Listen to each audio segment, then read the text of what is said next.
ડીસા દક્ષિણ પોલીસે ગણતરીના કલાકોમાં ચોરીના મુદ્દામાલ સાથે 2 શખ્સોને ઝડપી પાડ્યા। ઇકો ગાડી સહિત 15 ધાણાના કટ્ટા મળી આવ્યા। ડીસામાં મસાલાની દુકાનમાંથી 15 કટ્ટા ધાણાની ચોરી થઈ હોવાની ઘટના સામે આવી છે, જે મામલે ડીસા શહેર દક્ષિણ પોલીસે ગણતરીના કલાકોમાં જ ચોરી કરનાર 2 શખ્સોની અટકાયત કરી જેલના હવાલે કર્યા છે। ડીસાના ગુલબાણીનગર વિસ્તારમાં રહેતા અમિતભાઈ ચુનીલાલ ખત્રીની પોસ્ટ ઓફિસ પાસે મરચા અને ધાણાની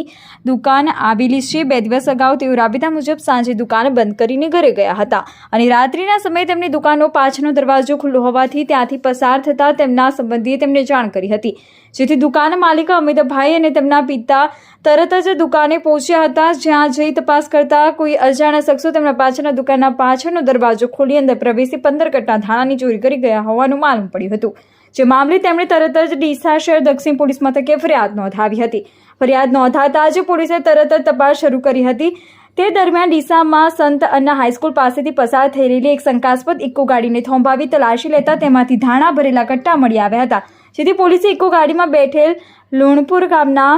મનુ ઉર્ફ મન્યો નટુભાઈ મીર અને દાનસિંહ પોપટસિંહ સોલંકીની કડક પૂછપરછ કરતા તેઓ ચોરી કરી હોવાની કબૂલાત કરી હતી, જેથી પોલીસે તરત જ બંને શખ્સોની અટકાયત કરી હતી અને ધાણાના 15 કટ્ટા તેમજ ચોરીના